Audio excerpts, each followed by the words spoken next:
E dando início, então, a mais uma apresentação aí do Instituto Unidos Brasil.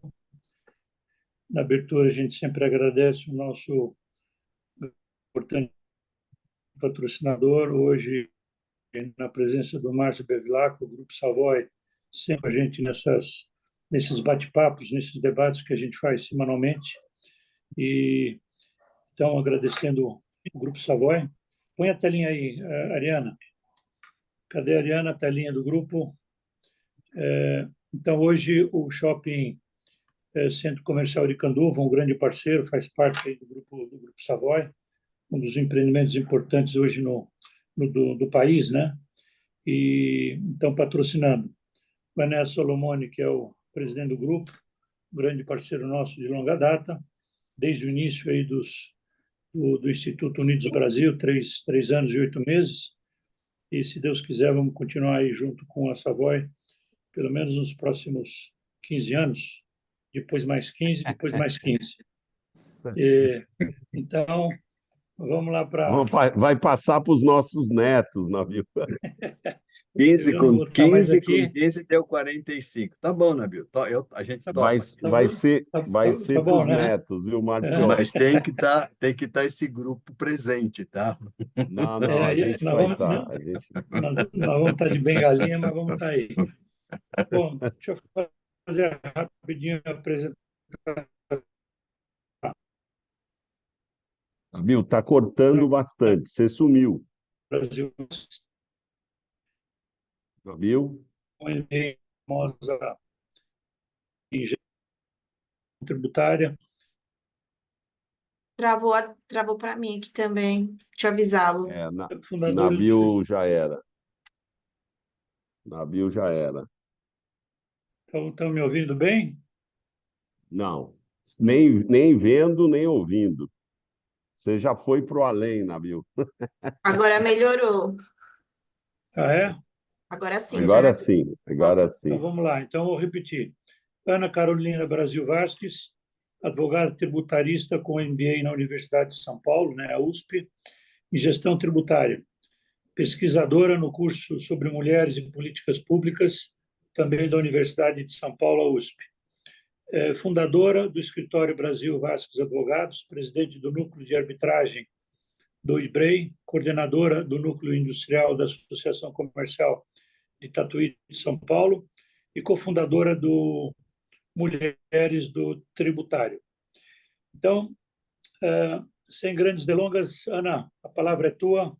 Estamos aí ouvindo atentamente para depois ver se a Francine entra e a gente depois inicia o debate, tá bom?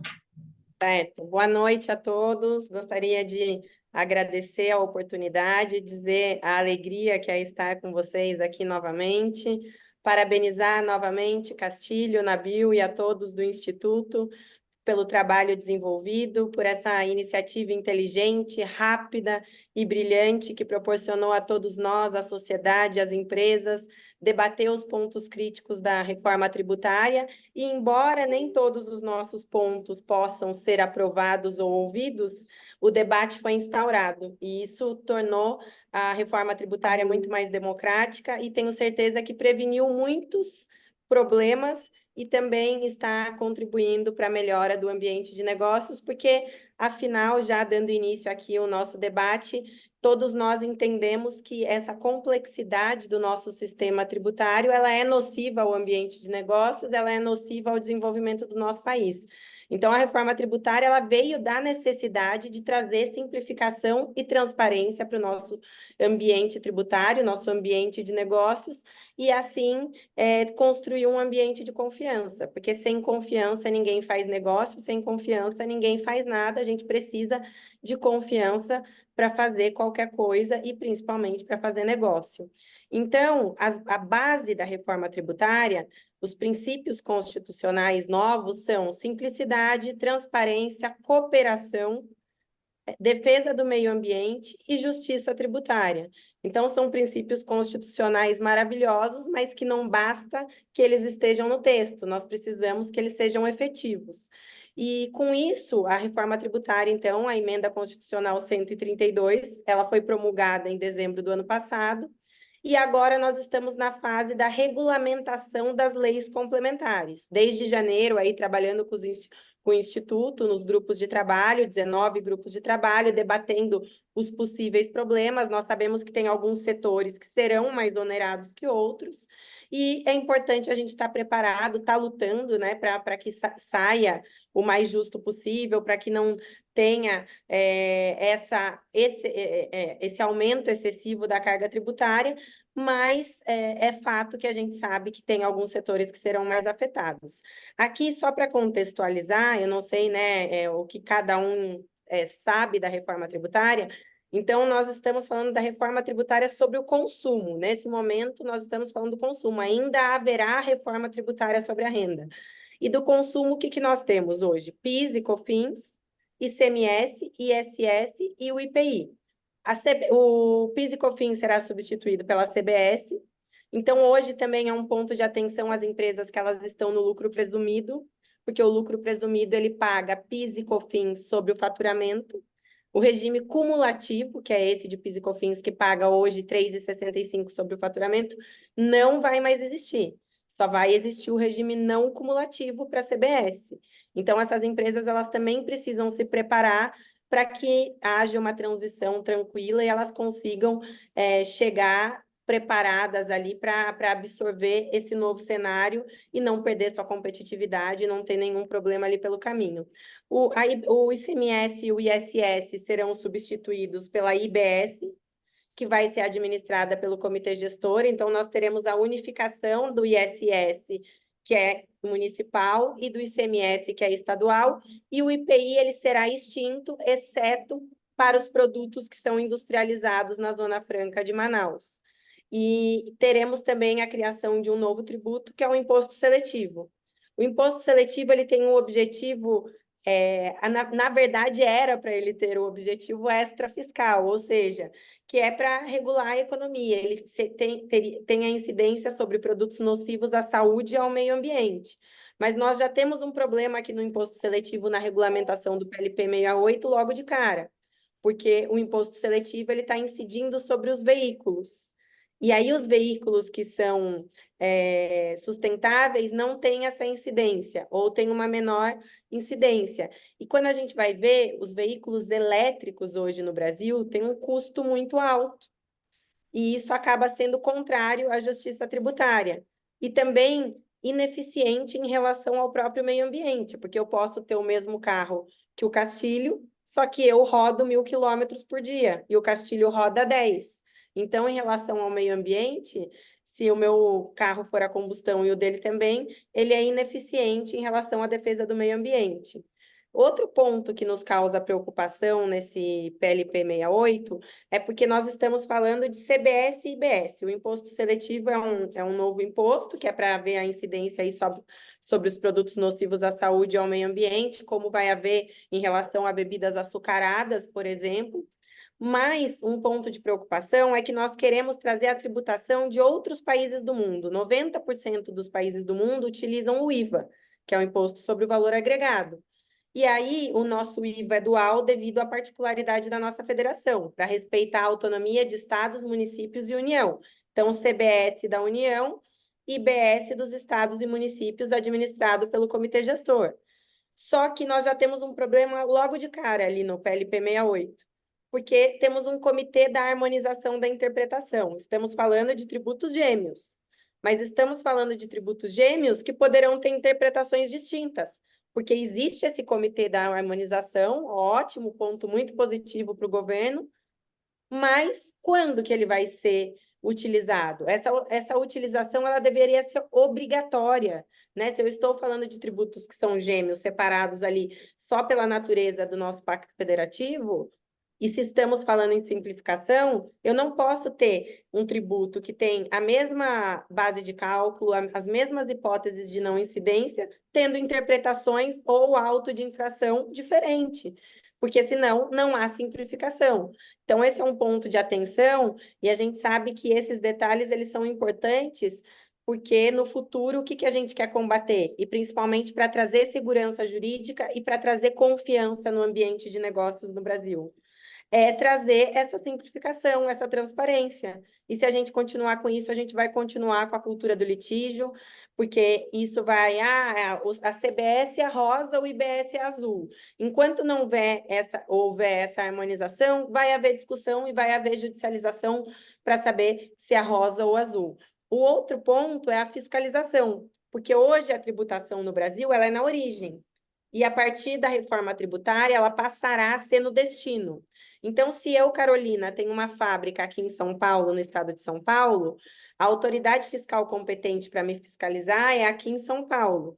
Hoje, com a tributação no destino, como vai ficar isso? Ao invés de simplificar, além de não simplificar, eu corro o risco de causar uma alta litigiosidade, uma alta complexidade nisso. Porque eu, Carolina, aqui em São Paulo, sendo fiscalizada aqui em São Paulo, vendo para 5.000 municípios, mas eu sou fiscalizada aqui. Agora, se eu passo a ter a tributação no destino, eu vou passar a ser fiscalizada em 5.000 municípios diferentes. Então, eu não posso falar em simplificação se eu estiver aumentando a minha fiscalização, aumentando as minhas infrações, se for o caso. Então, esse é outro ponto de preocupação do PLP 68. Outro ponto também é o setor de imóveis. A gente sabe que o setor de imóveis no Brasil, o setor imobiliário, ele é muito importante. A questão, a gente não faz nada, né, sem construção, sem infraestrutura. E a questão dos imóveis hoje no Brasil, a gente se utiliza muito nas incorporações imobiliárias do RET, do Regime Especial de Tributação, em que a empresa que está no lucro presumido, por exemplo, ela sai de uma tributação de 6,93, fazendo patrimônio de afetação e se utilizando do RET, e vai para 4%. Isso foi ignorado pelo PLP 68. Essa redução, ela não ocorre uma redução de 20%, mas para o mercado imobiliário no geral. Não, e se ignora o RET. E a gente sabe que no passado nós já tivemos alguns problemas, como o caso Incol, e né, das empresas não segregarem patrimônio no mercado imobiliário e você comprar o imóvel na planta e ele não ser entregue. Então, isso é até uma proteção de mercado. O patrimônio de afetação, ele continua existindo, mas o RET, não. E a gente sabe que o RET é um incentivo para que haja o patrimônio de afetação. Então, também esse é um outro ponto de preocupação. E aqui eu gostaria de falar também um pouquinho do coração da reforma tributária. Tem muitos tributaristas que falam, estamos trocando 5 tributos por 5, ou 5 por 7, se contar as contribuições.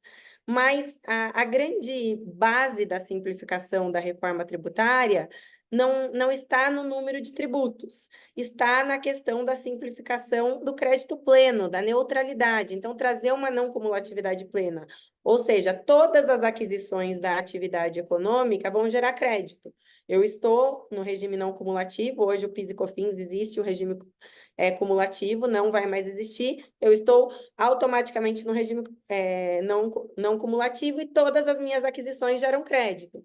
Só que hoje nós temos discussões, por exemplo, que para crédito de PIS e COFINS eu só posso me creditar do que é essencial e relevante para a atividade econômica, tendo várias autuações aí em relação a creditamento. Aí se discute se pode creditar comissão ou não pode, se eu posso creditar itens que não estão no processo produtivo, mas são essenciais e indispensáveis para o desenvolvimento da minha atividade econômica. E isso, inclusive, é um fator de desequilíbrio de mercado, porque você prejudica a livre concorrência.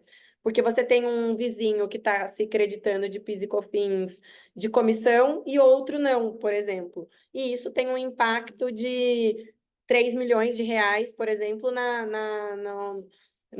no faturamento da empresa, né? Na questão da margem de lucro, na verdade. Então, isso é muito importante no resultado da empresa, porque a gente tem hoje diferentes critérios para o creditamento. ICMS, o que é uso e consumo, eu não posso me creditar, tem que estar ligado à atividade produtiva. IPI é um dos tributos mais restritos que nós temos. E esses novos tributos, a CBS e o IBS, eles não terão, eles serão não cumulativos. Só que no texto também existem ali alguns detalhes que nos causam preocupação, porque a previsão constitucional, e o PLP 68 obedece à previsão constitucional, é que gerarão créditos todas as aquisições da atividade econômica, para o desenvolvimento da atividade econômica, exceto uso e consumo pessoal. Pessoal, diferente do que é o ICMS, uso e consumo, é uso e consumo pessoal. Então, nós tributaristas debatemos e falamos, bom, então tá ótimo, porque são todas as aquisições da atividade econômica. Só que a gente sabe que o perigo mora nos detalhes. E aí o PLP 68, ele traz uso e consumo pessoal, plano de saúde, alimentação. Então, eu vou desestimular o empresário a ter um refeitório na sua empresa, a fornecer um vale-refeição. Quer dizer, tudo isso tem que gerar crédito, porque, inclusive, hoje, para PIS e COFINS, por exemplo, quando o plano de saúde é obrigatório e eu tenho em convenção coletiva, eu tenho, inclusive, ato normativo permitindo esse creditamento. Então, são pontos que nos trazem preocupação para que haja, de fato, uma simplificação e essa sensação de justiça tributária. Então, esses pontos aqui, a gente precisa brigar por eles agora na Câmara dos Deputados, no Senado, para que essa não cumulatividade e esse crédito ele venha pleno mesmo para o empresário, mesmo porque nós estamos falando num IVA que será de 26,5%. É um IVA bem alto. Se essa não cumulatividade não vier plena, nós podemos colocar em risco todos os setores da nossa economia, porque alguns setores são específicos, como eu falei, do mercado imobiliário, existe o Simples Nacional, existem vários pleitos que são específicos, mas existem alguns que afetam todos, né? Que afetam toda a economia brasileira. E esse é um deles. E existe um outro ponto ali no texto, mas esse nós já fomos informados que parece que tá de acordo, que vai ser retirado, que é em questão que haverá critérios para a concessão do crédito de EPI e de uniformes. Poderá haver critérios. Ou seja, poderá daqui a pouco a autoridade fiscal restringir o crédito. O EPI só quando tiver numa indústria, o EPI só quando for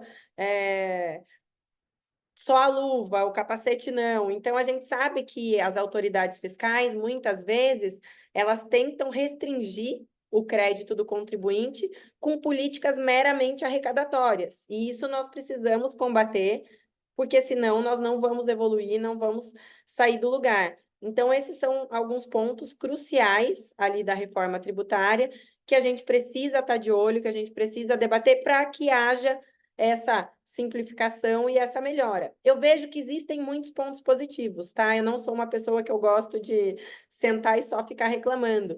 Existe a nota fiscal unificada, existe a obrigação acessória pré-preenchida, existem simplificações que irão ocorrer na parte das obrigações acessórias no Brasil, que a gente sabe que é um ponto que as empresas cometem muitos erros, e que é muito positivo, porque o custo da conformidade no Brasil é muito alto. Mas não é só isso, esses detalhes da não cumulatividade, essas vírgulas, a gente precisa corrigir, essa questão da interpretação, da fiscalização, elas precisam ser olhadas agora, porque senão nós teremos muita dor de cabeça no futuro. E o último ponto aqui que eu gostaria de trazer é em relação à substituição tributária. A substituição tributária, ela ocorre quando a tributação ocorre no início da cadeia. Então, na refinaria, por exemplo, aí eu venho com combustível para a distribuidora, depois para o posto, mas a tributação já ocorreu aqui. Acho que a gasolina, né, o combustível, ele não é um exemplo muito positivo, muito concreto aqui, porque ele continua com regime diferenciado de tributação. Mas vamos pegar um cosmético. O cosmético, ele tributa na indústria, depois tem o atacadista, o varejista, mas o tributo ele já ocorreu aqui no início, e aí ele tem uma margem de valor agregado, um MVA, para pressupor até o final da cadeia o quanto ele será vendido, para conseguir calcular esse valor. A gente sabe que no Brasil, com 27 estados diferentes, cada um com seu critério ali, é uma parte que é muito complexa, que traz, às vezes, inviabiliza a venda para alguns estados de algumas empresas. Nós já pegamos situações assim, que o empresário desistiu de vender para determinado estado, ou teve que abrir uma outra empresa nesse estado para conseguir vender. E a substituição tributária, ela só facilita o fisco, porque ela centraliza a fiscalização e ela arrecada antecipadamente. e é totalmente contrária ao novo sistema tributário. A gente sabe que os estados vêm pleiteando a substituição tributária, a manutenção da substituição tributária, e principalmente com o split payment. Se tiver, de fato, a implementação do split payment, a gente sabe que isso vai ser um caos. Então, nós estamos aí na luta para que haja uma vedação da substituição tributária, do retorno, porque é totalmente contrária a qualquer simplificação da reforma tributária, totalmente contrária às premissas fundamentais dessa reforma tributária. E eu falei que era o último ponto, mas só uma observação em relação ao split payment, é a ferramenta, né, split, dividir o que é do fisco, o que é do contribuinte, o que é do empresário, então já nem passaria pelas mãos do empresário o dinheiro do tributo, evitando assim a sonegação. É justo evitar a sonegação, é justo dar o que é do Estado e dar o que é do empresário, só que nós temos algumas situações ali em venda a prazo e que podem atrapalhar o fluxo de caixa da empresa. Isso é um ponto de preocupação. A empresa vai ter que se planejar quanto a isso. E o outro ponto é que existe a possibilidade de vinculação do crédito ao efetivo pagamento. Então, se o elo da cadeia anterior não pagar o tributo, não poderia ser creditado. O que nós conversamos também com o secretário e que foi bem acatado, nós acreditamos, é que se não houver o funcionamento desse mecanismo, que é um mecanismo digital e automático, então que haja pelo menos uma vedação. Olha, a vinculação do crédito ao efetivo pagamento só vai ocorrer porque daí é responsabilidade da plataforma. Se o crédito não tiver, já nem vai ocorrer a operação. Então, o crédito só pode ser vinculado ao efetivo pagamento no caso do split payment. Se não funcionar o split payment, não pode o contribuinte virar fiscal e ter que ficar verificando, né? Já basta a idoneidade do crédito de CMS, que é um caos hoje aqui no estado de São Paulo. Então, não pode o contribuinte virar fiscal.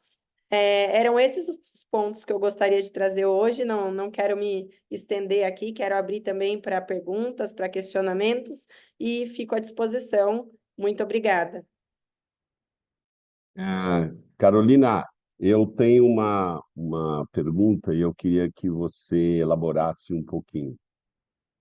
Uma das preocupações que nós do Instituto temos, uma das, né, a gente lê o texto apresentado pelo governo, claramente é um texto com um viés arrecadatório, né? E é um texto que tem um viés para pró-Receita Federal, que, assim como você disse um pouquinho, eu queria que você elaborasse um pouquinho mais, percebe-se no texto que existem muitos pontos que podem ser questionados e que a Receita Federal amanhã vai ser o órgão que vai resolver isso. Obviamente, nós não queremos isso. A gente quer um texto bem claro que a Receita Federal não tem a condição de fazer o que existe e é feito hoje, que é uma interpretação diferente dependendo do lugar do país. Esse é um caos jurídico que existe no Brasil hoje e nós temos que fazer de tudo. A gente sabe que existe um lobby muito grande da Receita Federal para eles continuarem a ter esse poder. O que nós já estamos fazendo e o que você acredita que é importante a gente tratar e trabalhar bastante junto à Frente Parlamentar do Empreendedorismo para que os deputados tenham ciência desta possibilidade e, com isso, a gente atuar para que isso não aconteça e o texto fique muito claro, fechado, sem condição de interpretação. Gostaria de te ouvir um pouco mais sobre isso. Carolina, antes de você responder, a Francine acabou de chegar. Seja bem-vinda, Francine. E depois da resposta, então, da Carolina, eu apresento a Francine e ela faz aí os 10, 12 minutos dela para depois a gente abrir aí o debate. Tá bom? Muito obrigada, Nabil, muito obrigada, Castilho. Então, Boa noite, boa noite. Então, responde aí, Carolina, e aí depois eu faço a apresentação da Francine. Respondo. Nós temos a cooperação como um novo princípio constitucional. E a cooperação pressupõe o quê? Principalmente quebrar esse paradigma aí de fisco versus contribuinte e trazer um ambiente de cooperação mesmo, um ambiente de confiança, pressupor a boa-fé do contribuinte. Então, o que nós já trabalhamos e o que nós apresentamos ali para o secretário API foi uma questão dessa questão da interpretação, ao menos que, enquanto não houver uma interpretação, uma harmonização dessa interpretação, que o contribuinte não possa ser autuado. Então, se a Carol está falando que é azul e a Fran está falando que é verde, enquanto não houver a harmonização desse entendimento, o contribuinte, se ele aplicar o verde ou o azul, ele não vai poder ser autuado. E só que o ideal seria mais do que isso. Isso foi o que nós conseguimos chegar num denominador comum. O ideal seria que essa interpretação ela é única e obrigatória toda vez. Agora, se fosse para escolher uma briga, eu aceitaria não haver a autuação enquanto não houver a harmonização dessa interpretação, porém, contudo, a questão da fiscalização, eu acho que é uma briga que temos que estar unidos aqui, pegar isso como causa, unir a frente parlamentar, porque é um ponto de grande preocupação. A gente sabe que, como eu falei, a tributação ela passa a ser no destino. Então, o contribuinte poder ter 5.000 autos de infração diferentes é um ponto de preocupação e que seria um caos para o empresário e para a própria administração tributária. Então, se estamos falando em split payment, então, em tanta tecnologia brasileira, realmente o Pix no Brasil é uma referência mundial. Eu sou uma otimista, então que o split payment seja essa ferramenta aí que vai funcionar, vamos torcer para isso. Então, que a gente também crie uma ferramenta, um portal de integração, para que essa fiscalização ela ocorra integrada, não é tirar o emprego, né? Não é tirar a vaga ali de nenhum fiscal, não é tirar o trabalho de ninguém, é unificar isso e trazer, de fato, o princípio da cooperação efetivamente. Mesmo porque o fiscal ele vai ter um espaço muito grande para trabalhar no princípio e naquilo que foi o embrião desta reforma. O governo deixou claro e os deputados deixaram claro que a reforma foi feita para punir aqueles que não estão pagando. A reforma foi construída, claro, para a sociedade como um todo, mas principalmente com o ideal de diminuir a quantidade de empresas e empresários que estão evitando pagar impostos, estão fraudando o sistema, né? Exatamente. Bom, obrigado, Castilho. Obrigado, Carolina. Então, Francine, Facinello, que fala o teu sobrenome? Faquinello. Faquinello. Então, Francine Faquinello, advogada, tributarista, sócia do escritório FFG, advocacia especializada em direito tributário, gestão de tributos e planejamento tributário da FGV. Pesquisadora do Grupo de Extensão de Mulheres, Tributação e Políticas Públicas da USP, cofundadora do projeto Mulheres no Tributário. Francine, seja bem-vinda, a palavra é sua, 12 minutos e meio para você. Boa noite a todos, muito obrigada, é um prazer estar aqui. Cumprimento primeiramente o Nabil e o Castilho, cumprimento a Carol, que também é minha colega aí hoje palestrando, cumprimento a todos que estão aqui, peço desculpas pelo meu atraso, estou vindo de Brasília, hoje participamos de uma audiência pública na Câmara dos Deputados, e aproveito para parabenizar, né, a proposta aí do IUB, do Instituto Unidos Brasil, junto com a Frente Parlamentar do Empreendedorismo, a criação dos 19 grupos de trabalho, acredito que a Carol já falou, mas rapidamente para dizer que esse foi uma iniciativa da Frente e do Instituto visionária, democrática, o que nós precisávamos realmente levar para o governo aí a visão da iniciativa privada e da sociedade. Nós conseguimos, estamos sendo ouvidos pelo governo, então realmente aí é um momento histórico e vocês são protagonistas. Parabéns mais uma vez aí por terem aberto esse espaço para nós, para Mulheres no Tributário e também aí para tantas mulheres fazerem parte do processo legislativo. Sem mais delongas, eu vou falar um pouquinho com vocês sobre a materialidade. Então, o que está no PLP 68 e o que nós entregamos, né, junto lá no PLP 50, de autoria do deputado João Passarinho. Nós precisamos criar, dentro dessa reforma tributária, uma relação entre o contribuinte e a administração pública, melhorar o paradigma.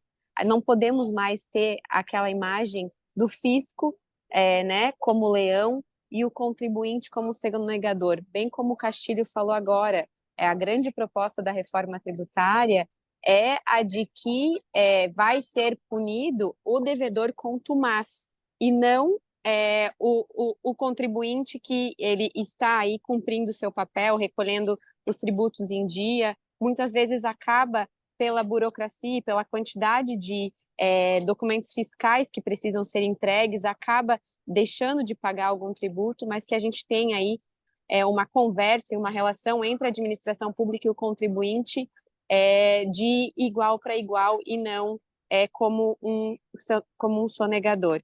Então, a gente propôs que tenha aí uma definição objetiva e direta na materialidade, né? Então, que os conceitos que forem colocados na lei, eles não gerem dúvidas e discricionariedade na aplicação das normas, para que a gente evite esse ciclo vicioso do contencioso e da insegurança jurídica. Hoje, o cliente ele chega no escritório e nós vamos propor uma demanda, muitas vezes a gente orienta para que seja proposto via mandado de segurança, para que não tenha honorário de sucumbência, porque por causa da insegurança jurídica que nós vivemos. A tese chega no Supremo Tribunal Federal, o Supremo Tribunal Federal muda o entendimento, modula os efeitos e o contribuinte ele fica num ambiente muito afetado, né? Um ambiente de negócios que não é bom para ele. Então, o objetivo e toda a proposta vinda, e o que a gente espera que realmente seja efetivamente feito pelo governo, é de que não hajam aí interpretações dúbias, interpretações diversas. A gente deve, como eu falei, então, adotar conceitos que eles sejam determinados, que não sejam ambíguos, uma legislação um dos nossos maiores problemas hoje no Brasil é o ICMS, né, nos estados. Então, por quê? Porque cada estado tem a sua própria legislação, tem a aplicação, né, da sua própria alíquota, e isso acaba gerando aí várias divergências nessa parte com relação à materialidade, ao desafio da linguagem. Então, a gente propôs no PLP 50, no artigo 84, que houvesse uma reavaliação periódica da legislação do IBS e da CBS. Então, como o mundo, ele normalmente, né, passa aí por atualizações periódicas, não tem por que a nossa legislação ela ficar engessada e realmente não passar por essas atualizações para diminuir aí o foco de conflitos e litígios. Então, o nosso objetivo é uma legislação simples, direta e com conceitos aí determinados para a gente evitar problemas interpretativos.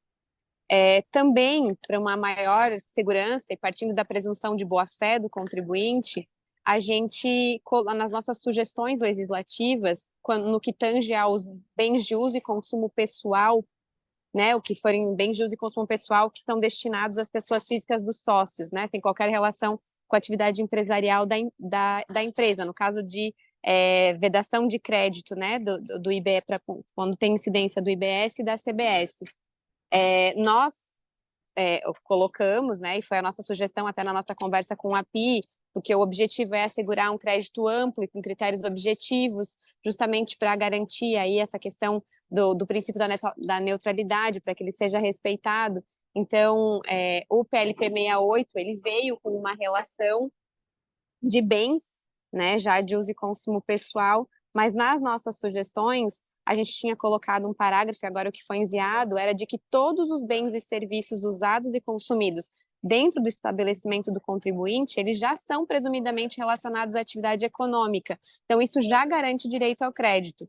E quanto aos bens e serviços usados e consumidos fora do estabelecimento, então que coubesse à autoridade tributária fazer prova de que eles não estão relacionados à atividade econômica do contribuinte, direta ou indiretamente. Então, passando o ônus da prova para a autoridade tributária, que hoje o ônus da prova é total do contribuinte.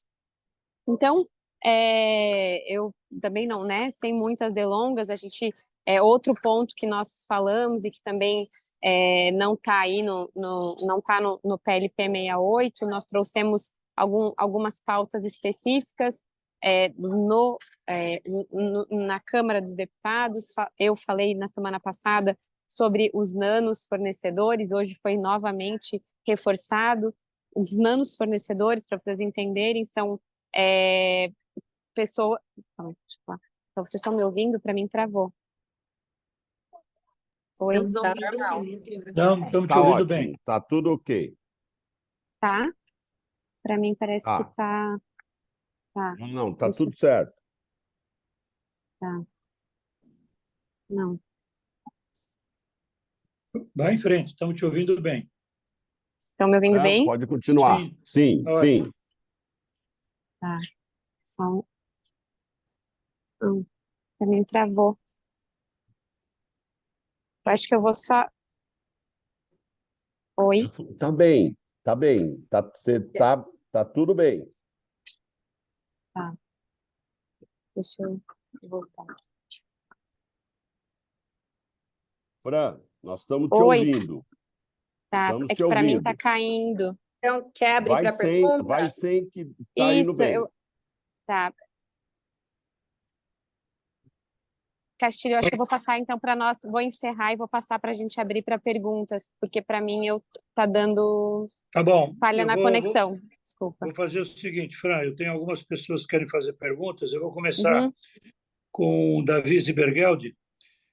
Davi, você vai fazer a primeira pergunta, depois eu vou passar para o Fauzi Amushi, e aí vão ver as outras pessoas que querem perguntar também. Começo com você, Davi.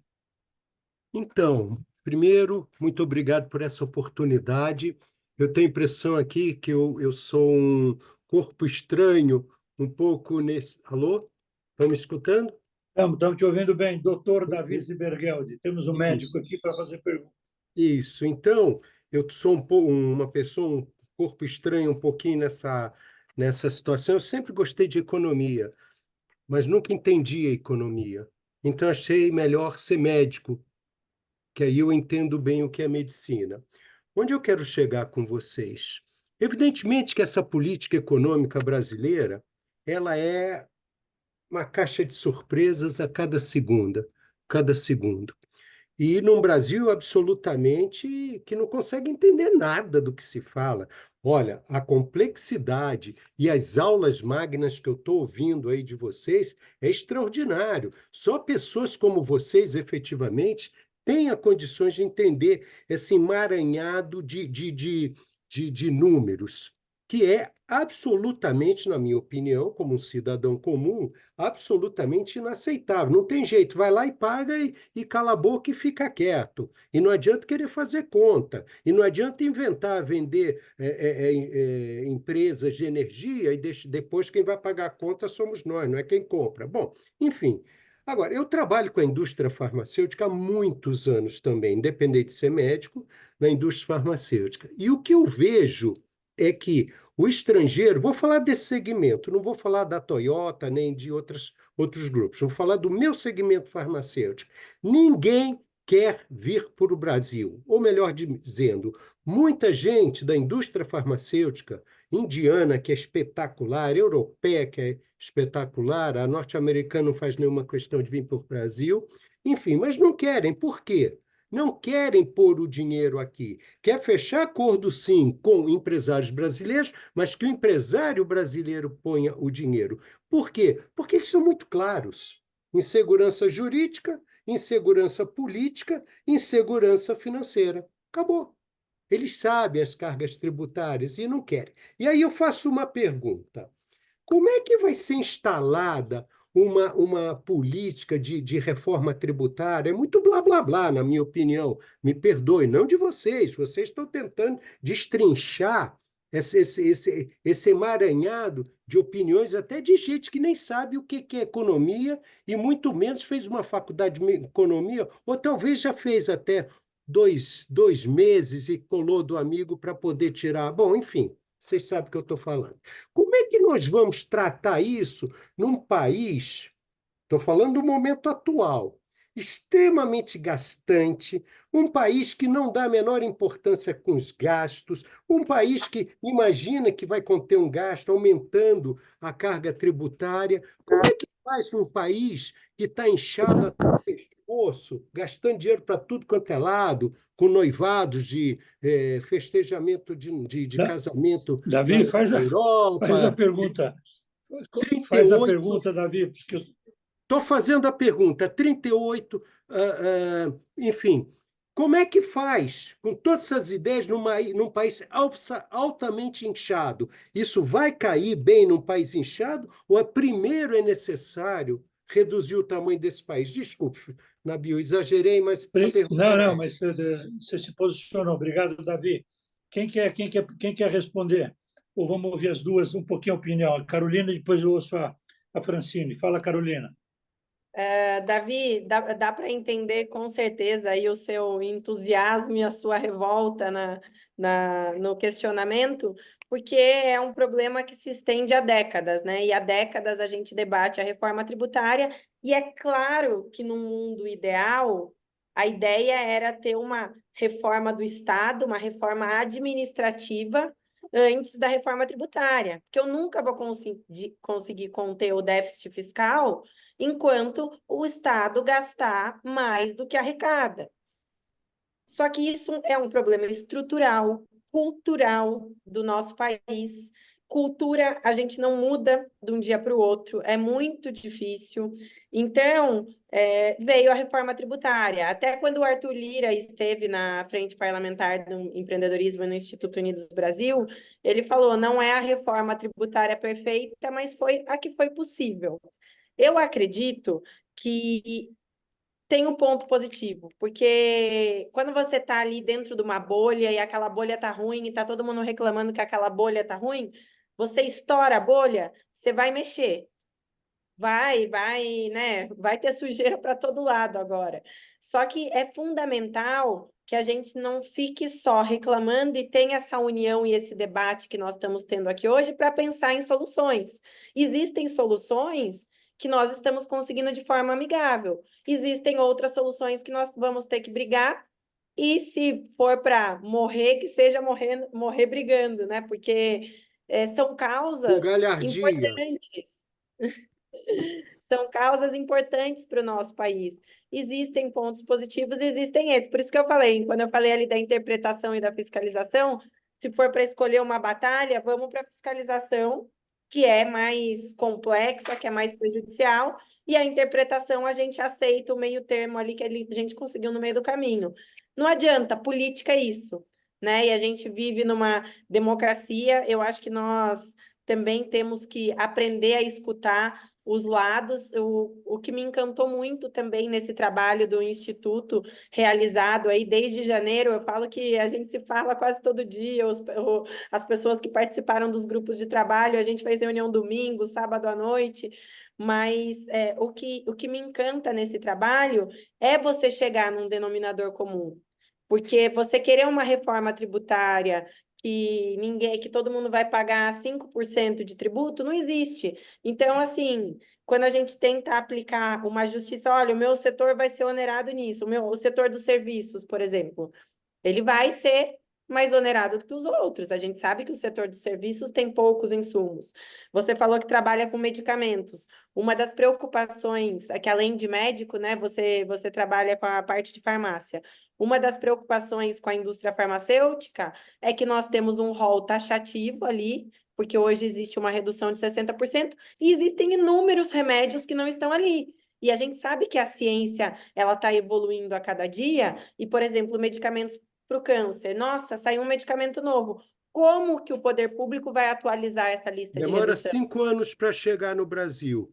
Então, mas e quando chega, e o pior do que se trata da reforma tributária é chegar o medicamento e não ter a redução tributária que os outros têm.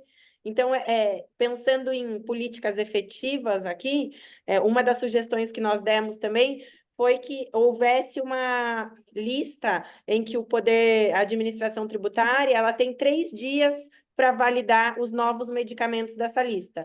Se ela não validou, tem uma homologação tácita.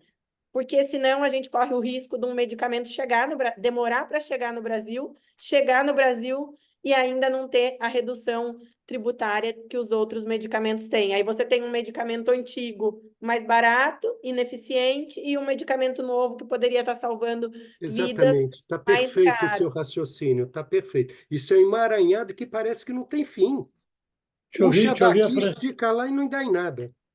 Deixa eu ouvir a Francine agora um pouquinho. Francine. Oi, Nabil. Não, eu faço as palavras da Carol as minhas. É exatamente isso que ela falou. A gente tem aí várias batalhas dentro do setor da saúde, né, perante a reforma tributária também. E o que o senhor trouxe é muito verdadeiro. Assim, hoje, falando na parte econômica do país, né, a gente olhando, analisando, teria aí que se rever muita coisa na parte tanto de arrecadação quanto na parte de tributação e essa parte das alíquotas, até na nossa reunião com o secretário da Reforma Tributária, com o API, é muito complicado para os dois lados, por isso que a gente sempre fala, é um trabalho entre governo e iniciativa privada e sociedade, precisam ser ouvidas ambas as partes para se chegar num denominador comum que seja justo e a gente possa dizer que está tendo uma justiça tributária, porque dos dois lados, a gente quer uma efetividade na aplicação dos nossos tributos, então a gente quer que, como contribuinte, eu pago e eu quero que efetivamente isso seja reaplicado para mim, num serviço público, num SUS. Então,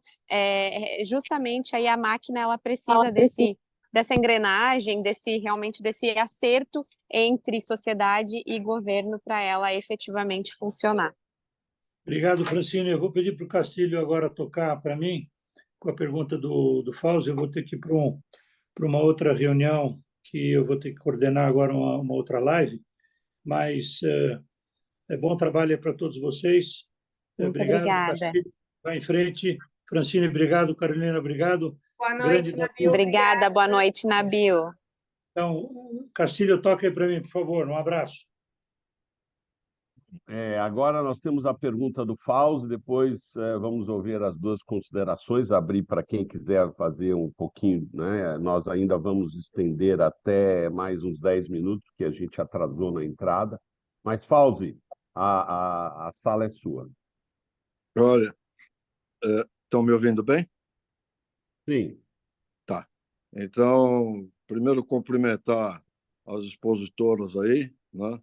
Cumprimentar, logicamente, o trabalho do Instituto, o seu trabalho, Castilho, o trabalho do Nabil, o trabalho do Henrique, né? E, antes de fazer uma pergunta, fazer um elogio, né? Que também deixa um pouco de dúvida. Como é que mulheres tão bonitas vão atrás de um ramo tão chato como esse tributário? Pelo amor de Deus! Olha, se tem uma coisa que é repugnante nesse Brasil, é a área tributária. Mas eu vou fazer uma pergunta aqui para a Carolina e para a Francine da seguinte forma. A respeito do conluio que existe entre procuradores, promotores e juízes de varas de execução fiscal, né? Juízes que, na verdade, não são imparciais, são juízes pró-fisco, né? E, no caso de promotores e procuradores, é uma coisa clara que eles ganham prêmio cada vez que exercem uma arrecadação ou instruem uma ação de execução, né? Quando não é uma ação penal, até, né? Então, dentro da reforma tributária, o que é que vocês pensam fazer para colocar um estacionamento sobre esse procedimento de juízes pró-fisco? Largamente tem na internet, viu, Castilho, juízes que se vangloriam. Olha, conseguimos receber tantos milhões de impostos, de sonegadores, de devedores. Isso não é função do juiz, né? Então, fica uma coisa muito degradante. A segunda coisa que eu quero colocar para vocês é o seguinte: o Zé Dirceu, ele teve ontem lá em Minas Gerais, em Belo Horizonte, e ele propôs o seguinte, que o governo deveria anistiar a dívida dos estados com a União. Por quê? Porque são impagáveis, não tem como pagar, né? Muito bom. Então, nós, contribuintes, né, também temos dívidas com o fisco. E, tendo em vista a reforma tributária, né, não seria pertinente alguém de vocês começar a buzinar no ouvido do API, do outro, de quem for, né, de que deveria haver uma anistia ampla e restrita para o pessoal poder voltar para o mercado, para o pessoal poder trabalhar, gerar novamente receita, porque vamos entender o seguinte, para finalizar, o sonegador, ele sonega do fisco, não o sonegador que leva o dinheiro para fora, o sonegador interno. Ele sonega do fisco, pega o dinheiro, aumenta a sua empresa, aumenta o número de funcionários, compra uma propriedade, faz, etc., mas está aqui dentro do Brasil. O fisco, qual é o objetivo dele? Pegar o dinheiro da receita tributária e fomentar emprego, moradia, etc. É quase que o mesmo papel, né? Então, tem que haver um equilíbrio sobre isso. E o ponto principal desse equilíbrio está nos camelôs, né? Que, logicamente, o cara está na frente de uma empresa, de uma loja, etc., etc., e está claramente ali feita a disputa entre o Estado e o elemento empreendedor. Então, essa é a pergunta para nossas expositoras. Muito obrigado. Viu? Nossa, Fran. Fran, quer ir primeiro? Pode falar você primeiro, depois vamos complementando. Vou deixar até aberto o microfone. Pause, boa noite. Realmente essa questão, né, dessa cultura de interpretações do fisco, tanto no judiciário quanto na própria fiscalização, é um problema que nós temos. E é um problema que é constatado, e é uma relação perde-perde, né? Porque é uma relação que é nociva tanto para o fisco quanto para o contribuinte, porque é uma relação que o Estado perde, o contribuinte perde, porque muitas vezes nós vemos, por exemplo, infrações, autos de infração, que na esfera administrativa o contribuinte perde e chega na esfera judiciária, ele ganha. Só que, ou seja, foi quanto tempo gasto, tanto para o fisco quanto para o contribuinte, de trabalho, de tempo, de dinheiro do Estado, e que acaba sendo essa relação de perde-perde. A gente tem também essas interpretações no judiciário, ocorre muito isso também por falta de especialização, né? A gente sabe que, por exemplo, as decisões do CARF, a gente tem a questão do CARF ser um órgão paritário, mas é um órgão altamente especializado. Os juízes, eles acabam julgando muitas matérias, e o direito tributário ele é muito complexo, né? A gente fala um pouquinho sobre ele aqui e já vê como é. Mas, falando no futuro, como existe esse novo princípio da cooperação, um dos principais pontos também é combater essa litigiosidade. Então, se eu vou combater essa cultura do litígio, automaticamente eu tenho a tendência para reduzir isso. Então, provavelmente, isso é um cenário assim que vai melhorar. Fran, Oi. É exatamente isso, assim, hoje nós temos ainda essa cultura e ainda há a análise, né, de que temos muitos juízes ainda, muitos julgadores, sem realmente uma especialização na área tributária, que estão analisando esses processos. Temos também orientações políticas, a gente sabe, principalmente no nosso Supremo Tribunal Federal, muitas das decisões, elas têm, né, um cunho, vamos dizer assim, político, para o empresário, para o contribuinte, é complicado, como eu falei já na minha fala anterior, isso gera uma insegurança jurídica, tem melhorado muito com os anos, graças a Deus, mas ainda assim a gente tem essa cultura, essa questão de muita mudança dentro do nosso poder judiciário, dentro da esfera administrativa, para que tenhamos aí sim mais segurança nos julgamentos e um julgamento mais favorável ao contribuinte, né? Já com isso que eu falei também, de que a promessa da reforma tributária é de que tenha aí um diálogo maior entre as esferas e entre a autoridade tributária e o contribuinte. Fauzi, eu vou Muito só pedir para você obrigado, repetir. Fauzi. Obrigada a Oi, você. Eu acho que desculpa, era Fran. isso, né? Não Fala sei aí. se o Fauzi pediu mais alguma. Não, na verdade, quero parabenizar vocês aí, né, por esse esforço e também o tema Mulheres no Tributário. Na verdade, vamos dizer, um embrião, né, que ele vem e vai crescer, deve crescer muito, né? E a minha pergunta, na verdade, foi mais para levantar o tema, né? E que eu acho que, se vocês tiverem oportunidade, junto com o Castilho, com o navio, tenta falar isso para os parlamentares. Não tem parlamentar que não tenha execução fiscal, não existe.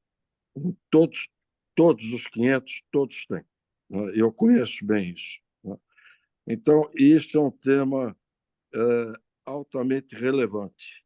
Agora, Sim. quando falar em anistia, você pode acreditar, vai ter reações boas de parlamentares e reações ruins no campo de quem está no campo executivo, por conta de que o orçamento da União ele engloba as dívidas fiscais.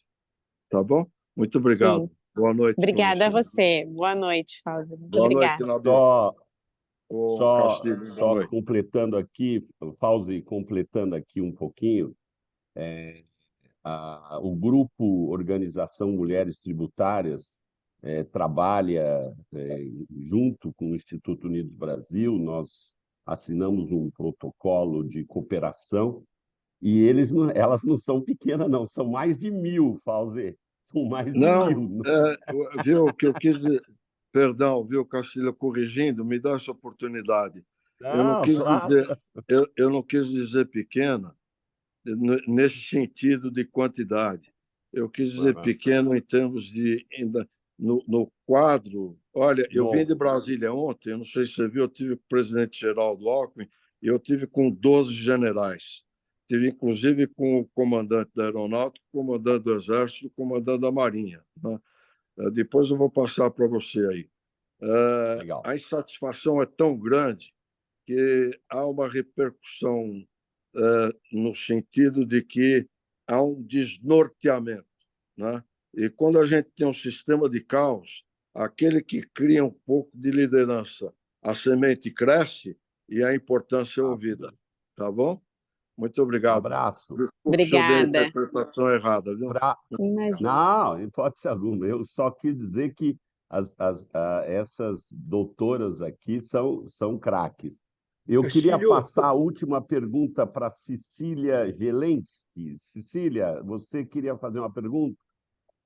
Oi, tudo bem? Então, a minha pergunta é muito para entender como é que são as expectativas para as próximas semanas aí, porque a gente vem assistindo GTs, vê que as mulheres no tributário estão participando em massa, eu vejo também a Lina, a Carolina, então eu tenho essa dúvida, como são as expectativas para as próximas semanas e o que que a gente pode esperar aí de temas, o que que pode ir para o texto da regulamentação?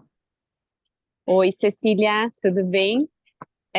Então, as próximas semanas, hoje até nós estávamos conversando lá na Câmara dos Deputados, a previsão é de que até a primeira semana de julho, então até ali pelo dia 2, 3 de julho, suspendam as audiências, vai ter audiência ainda na semana que vem, depois não vai mais ter audiência, para que os 7 deputados, né, o grupo de trabalho formado ali, então, pelo Arthur Lira, consiga consolidar todas as propostas, né, que eles têm, que eles trabalharam nesse último mês, e aí que vai para votação para a Câmara, e para a votação acontecer na Câmara até o dia 15 de julho. Eles querem ter votado o texto até o dia 15. Então, o nosso trabalho agora é justamente na semana que vem vai ter mais audiências sobre imposto seletivo, então acompanhar essas audiências, e na semana seguinte é justamente acompanhar aí o que vai ser proposto aí, então, pelos deputados para votação. Só reforçando, Cecília, é importante salientar que nós, né, o nosso grupo, nós formamos 19 grupos de trabalho similares aos grupos do governo para discutir aí diversos pontos. Agora os grupos estão subdivididos em 2 grandes grupos, IBS, CBS, com 7 lideranças de deputados. Lembrando que cada grupo desse, num deles existem 5 deputados que estão na nossa frente, no outro 6 deputados que estão na nossa frente. Então, nós já encaminhamos mais de 17 projetos de leis. Então, agora a gente está comparando a nossa proposta, a proposta do nosso grupo, com a proposta do governo. E isso vai ser relatado por um deputado que é do nosso grupo. Então, muito provavelmente, ele vai propor, né? Existe aí, quando você coloca e avalia a proposta do governo e a nossa, tem muita coisa comum que vai passar, que está bem resolvida já. Agora, existe aí, vamos chutar, uns 20%, 25% das propostas não combinam. O governo tem uma posição mais arrecadatória, um pouco mais centralizadora, e nós com uma posição, né, mais pró-mercado, pró-eficiência. Então, esta vai ser a briga, né, na votação, lembrando que o Arthur Lira já declarou que quer votar até o dia 18 no máximo, 15 é a data, mas 18 no máximo, porque depois a Câmara entra em recesso, e também lembrando que depois disso vai ser encaminhado ao Senado. Então, nós temos uma primeira guerra agora. Eu estou muito confiante porque nós temos participado ativamente, né? Todos os grupos, não só Mulheres Tributárias, para vocês terem uma ideia, os grupos envolvidos dentro do Instituto para discutir isso, né, com as demais frentes. Hoje nós temos mais de 526 tributaristas, advogados, que estão nos ajudando, nos apoiando, né? Mulheres Tributárias é um grupo, mas um grupo bastante grande para que a gente consiga fazer uma reforma, pelo menos boa. Ideal nunca vai ser, mas boa. Eu tenho que encerrar, mas o Davi levantou a mão. Davi, você quer fazer mais uma pergunta, Davi? Não quero fazer uma pergunta. Eu quero primeiro te cumprimentar. Você faz um trabalho espetacular. E mais do que Obrigado, isso, amigo. eu quero dizer o seguinte: na minha leiguice de economia, e vou continuar sendo leigo, não há dúvida nenhuma, como o Fauzi falou, é muito difícil esse tipo de coisa, agradecer a Deus de ter criado o IUB. Vocês estão fazendo a diferença em todos os segmentos que vocês estão e, naturalmente, com a ajuda maravilhosa dessa força feminina em todos os segmentos. E temos que acabar, eu escrevi há poucos dias atrás sobre feminicídio, temos que acabar com isso e valorizar efetivamente o trabalho da mulher, porque ela, vocês e o IUB, vocês estão fazendo a diferença para esse Brasil. Não sei se o resultado vai sair amanhã, depois da manhã ou daqui a 5 dias, mas talvez os nossos filhos, netos e bisnetos vão usufruir muito disso. Vai muita coisa ter que mudar. E vocês, mulheres, IUB, homens também, naturalmente, desse quilate é que vão fazer, porque se esperar isso na mão de quem está aí, que troca nós vai, nós vem, não vai acontecer nada. Desculpe ter interrompido, mas era uma vontade Imagina. muito grande do cidadão comum querer falar isso aí. Parabéns a vocês, mulheres. Parabéns ao IUB. Obrigada. Obrigado, Davi. Obrigada. É uma honra Você sabe que esse é um trabalho que a gente faz e que claramente nós estamos fazendo para os nossos netos, nossos bisnetos. Possivelmente nós vamos ver pouca coisa, nossos filhos um pouco mais, mas com certeza eu espero que os nossos netos encontrem um país com um ambiente de negócio um pouco mais favorável, né, para que eles possam empreender.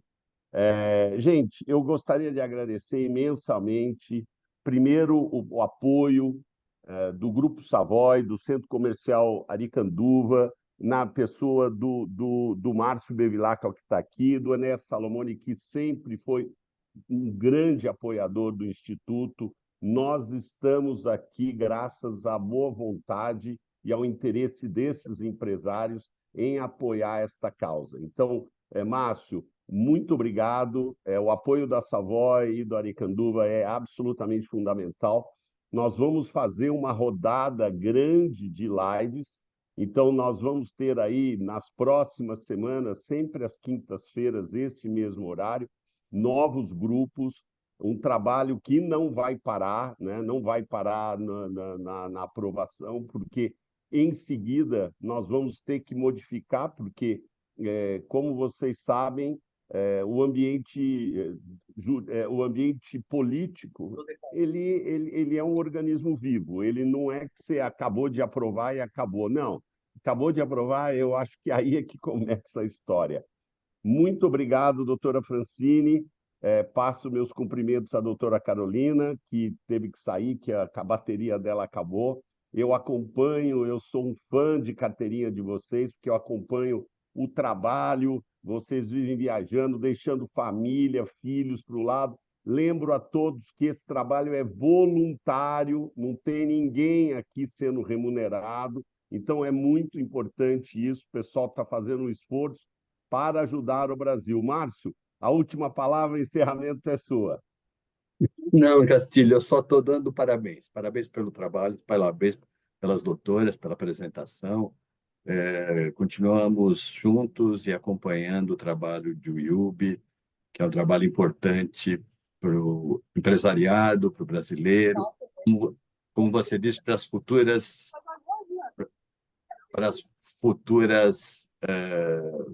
gerações do país. Um grande abraço, muito obrigado por tudo. Obrigada a todos. Obrigada pela oportunidade mais uma vez, Castilho e Nabil.